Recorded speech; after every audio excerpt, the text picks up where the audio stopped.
What's up, guys? Welcome back to today's installment of which is better, a revolver or a semi-auto. Today we're going to go over a couple topics of which one do I think is better.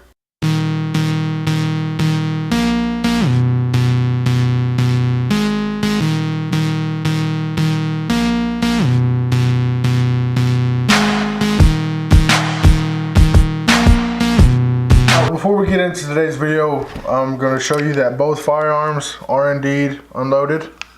Revolver is easy to tell, nothing there. As far as the semi-auto, you eject the magazine, nothing in the magazine there. Open the chamber, chamber is clear.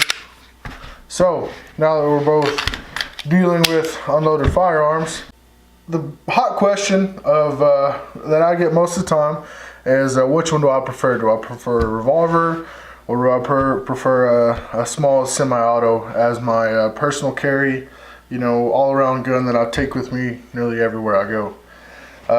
So I guess we'll start by the revolver. This is a Smith & Wesson Airweight. I believe it's a 642 model. It's a really light revolver. This is an awesome gun. I've owned it for about a year now, and it's a really good gun. A couple of topics we're going over today is dependability, capacity, and which one would I carry. So as far as dependability for this revolver, for one, it's a revolver, and a lot of people say revolvers never fail. Revolvers the way to go, which is true. I mean, I've shot thousands upon thousands of rounds over the years, and I've never had a revolver give me a problem. So that is partially true, but there are a lot of mechanics in the revolver, or the ammunition, the primer backing out. There's a lot of variables that could go into a revolver malfunctioning. Now, as far as capacity wise, this specific revolver only holds 5 rounds. You got 5 rounds, and that's all you got. If you're not carrying a speed loader or a speed strip or something like that, 5 rounds is all you got. I do carry a speed strip with me in my pocket. There's 5 rounds here of Hornady, and I usually carry these two at all times. And so you're kind of limited with 5 rounds capacity wise, but most the statistics say most gunfights usually are between 3 to 5 rounds. You know what I mean? Which in that case this would do just fine. But if you ever, I always like to be more prepared than the average Joe. You never want to lose a gunfight if you ever have to. But also, when I do carry this firearm, I don't feel that I am underarmed, if that's a word. I feel more than capable enough of taking down any threat that I do come across. Hopefully I never do, but if I do feel comfortable carrying this Smith & Wesson Airweight with 5 rounds and a speed strip. Okay, well, let's move on to gun number 2, which is one of my favorites I've had for a very long time. This is a Smith & Wesson M&P Shield. This is the 9mm, and this is a gorgeous gun. I've carried this one for years, and like I said, I've only had the revolver for about a year. So before the revolver, this was my baby. This was my truck gun, my carry gun, home defense there for a while, because this was one of my first. So this gun is near and dear to my heart. So dependability wise, so this kind of goes back to the argument between revolvers and semi-autos. Revolvers are more dependable than semi-autos, back and forth. I've owned Smith & Wessons, Glocks, Rugers, nearly every make and model you could ask my wife. I've nearly owned them all, and I've never really had a problem with any semi-auto that I've ever used. As long as you clean it, lubricate it properly, maintenance is key. You can't just keep these in your truck for a year and expect them to perform perfectly, which they might, but maintenance is key with semi-autos as well as revolvers. So you always want to keep up your maintenance on your guns at all times. So the dependability aspect of it, you got a magazine. This one holds 7 rounds, and I usually carry one in the chamber. Nice thing about this Smith & Wesson is on top it does have a little chamber indicator there, so when there is a round in the chamber, you can see it clearly right there on top of the gun. So dependability, like I said, this gun, I've probably fired 3,000 to 4,000 rounds out of this gun, and not one malfunction, not one stovepipe. I've even fired the good old tool ammo or whatever you call that cheap steel casing stuff, and this gun has fed it fine.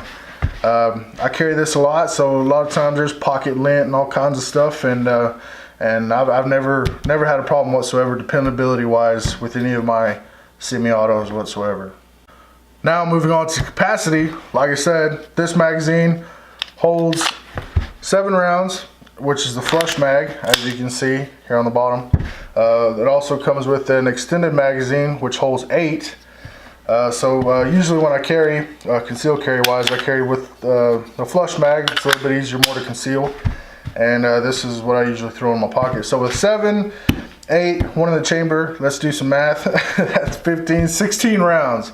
So going back to the revolver side of things, having 5 rounds here and 5 rounds on a speed strip, to go into the 16 rounds, that's quite a big jump in capacity. So definitely if you're looking for a capacity wise, semi-autos are the way to go. You know, revolvers are limited. If you train properly, you could get good with a speed strip. Speed loader, goodness, couldn't find my words. Speed loader, you could, revolvers are really good. But majority of people like carrying semi-autos for the capacity reason. I mean, if you get you a Glock 17, that's 17 rounds in the mag, and you could have 2 more 17 round mags in your pocket. So capacity definitely goes to semi-autos rather than the revolvers. Okay, now for the big question. I've went over the revolver, kind of the pros and cons of the semi-autos, and everybody always asks me, which one do I carry? Which one do I prefer? Which one do I take with me on a daily? And the answer is both of them. I carry both of these. I carry the revolver with a sticky holster, with the ankle holster. So this one is always on the inside of my left ankle at all times. Everywhere I go, this thing is on my ankle. As far as the shield goes, I carry this one appendix carry with the sticky holster, or sometimes I carry in the 7 o'clock position, 5 o'clock position, with the inside the waistband holsters. So these two go hand in hand with me. Hopefully I never have to use either of my firearms, but if I do and I have to draw my weapon, my semi-automatic, and I have a malfunction, something goes wrong with this one, hopefully I'm able to get to my revolver on my ankle, or if we're ever in a situation to where I could pass on my firearm to another person. You know, maybe you're in a multiple shooter situation, you can pass on your firearm to another person, that way both of y'all are armed in that situation. So I always like carrying 2 of them. A lot of people don't because of the weight, you know what I mean? But you have to train your body, you have to make it a habit of carrying a gun daily. I can't preach it enough. I mean, people will buy firearms and it's all nice and pretty, cool, man, look at this, look at this. And you're like, hey man, where's your gun? Like, oh, it's at the house.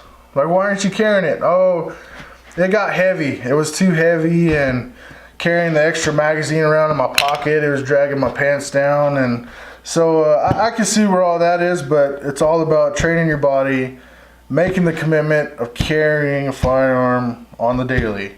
It's sad to say, but you know, at this time in the world, you have to be armed.